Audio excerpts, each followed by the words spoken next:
It is one of nature's most cruel and merciless diseases, and it's the focus of tonight's NewsHour Insight. Here is Deb.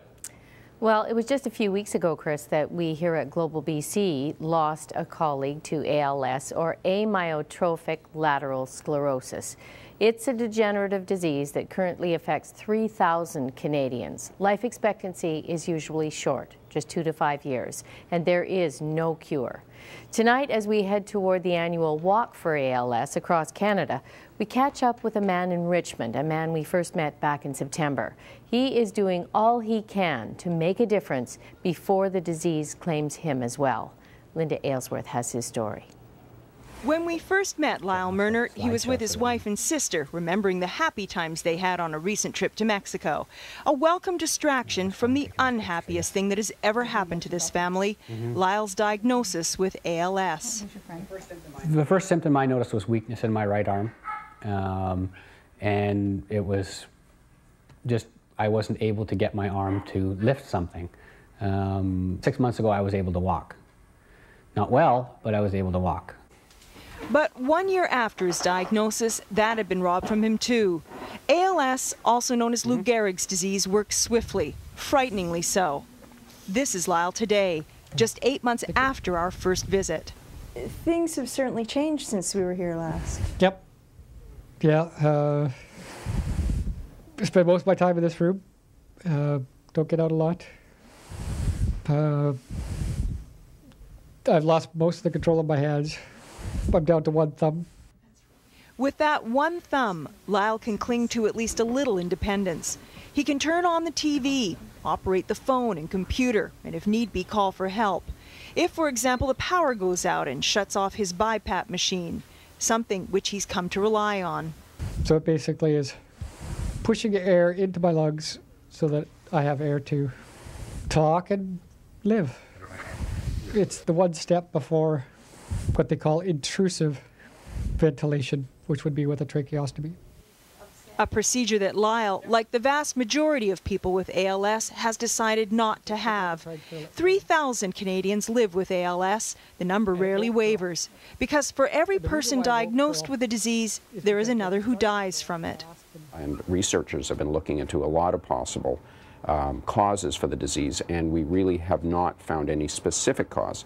At Simon Fraser University, Dr. Charles Krieger, a physician who is so frustrated by his inability to help that he became a researcher, is dedicated to finding the cause and a cure. What is known is that ALS kills motor neurons, cells in the brain and spine that control movement. There is no cure and only one approved treatment, a drug that offers very limited improvement. I think that's just not acceptable. You want to be able to provide more. You'd like to be able to provide a more effective therapy than exists at present, and I think that's what we should be doing, and so that's why I'm doing it. In desperation, Lyle, who's only 39 years old and eager to watch his children grow up, recently flew to China to have stem cells injected into his brain. For somebody who's my age, I had a lot to gain if it worked, so I had to take the risk. It didn't work, but Lyle has no regrets. What he does have is deep sorrow.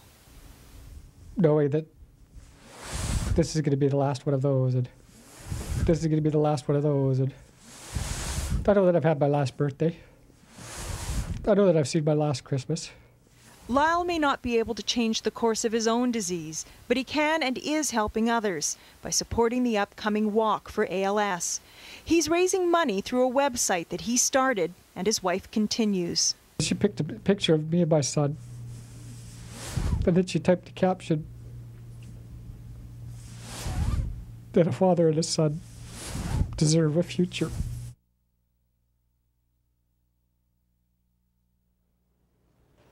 Deserve a future. You can find Lyle's website and help him reach his fundraising goal by Googling Lyle Merner 2007. 60% of the money raised will go to assist those living with this disease, and the rest will go to a search for a cure. You'll also find a link to the website of the Walk for ALS there as well. Chris, that's tonight's Insight. Thank you very much, Deb. We're going to take a break and be right back. And a follow-up now to the overwhelming response to our report last night about a Richmond father in the final stages of ALS, or Lou Gehrig's disease. We revisited Lyle Merner, who now breathes with the help of a machine and can only move one thumb. He spoke movingly about the heartbreak of his disease. Knowing that this is going to be the last one of those, and this is going to be the last one of those, and I know that I've had my last birthday. I know that I've seen my last Christmas. But he also told us that despite the fact ALS is taking his life, he is determined to raise $5,000 through his website for ALS research and support. Well, clearly, global viewers were moved by his story. Within 2 hours of our report, Lyle had received 70 emails. More importantly, his fundraising total quickly soared past his $5,000 goal and now stands at more than $7,200. So he's tripled his goal to $15,000. If you'd like to help, you can find his website by Googling Lyle Merner, M-E-R-N-E-R, 2007.